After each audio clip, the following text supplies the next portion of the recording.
ça me semblait assez idéal de faire un bloc, puisque le maçon a toujours monté du bloc. Et pouvoir remettre le bloc de chanvre avec une structure béton, ça réconforte tout le monde.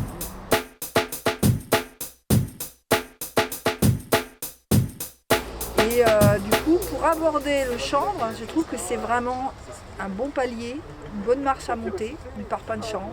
Parce que justement, comme dit M. Tricot, on n'est pas sur une structure porteuse, on est sur une structure de remplissage. Et on a un système poteau-poutre, béton qui rassure tout le monde. Biosis, c'est le nom d'un système constructif à base de béton de chanvre.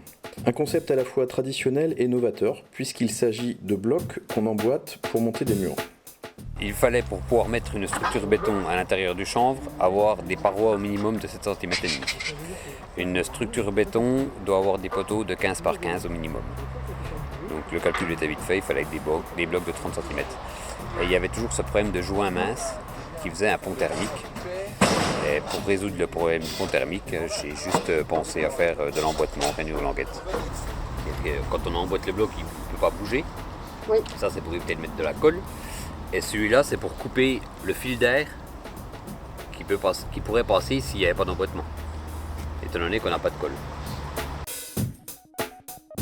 Ce système constructif est proposé par la société Vicat, par le groupe Vicat, qui détient le brevet, puisqu'il y a un brevet exclusif par rapport à l'emboîtement rainure languette, sans colle et sans mortier.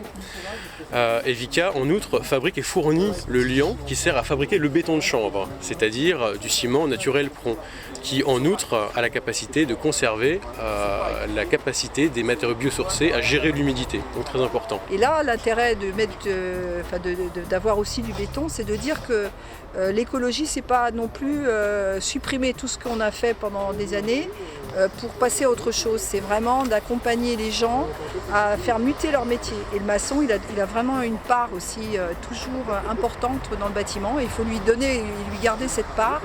Et le chanvre en parpaing associé à du béton, parce que ça m'a été aussi, on m'a aussi critiqué en me disant ouais mais tu fais du chanvre et tu devrais faire du chanvre et du bois, enfin voilà. Donc la filière, non, elle va se construire progressivement en essayant de rendre une harmonie et donner une harmonie entre des charpentiers, des maçons, et puis que tout le monde trouve son compte. Donc si ça peut donner envie à beaucoup de maçons de faire du chanvre, grâce au fait qu'on maintient le béton dans cette structure, c'est parfait.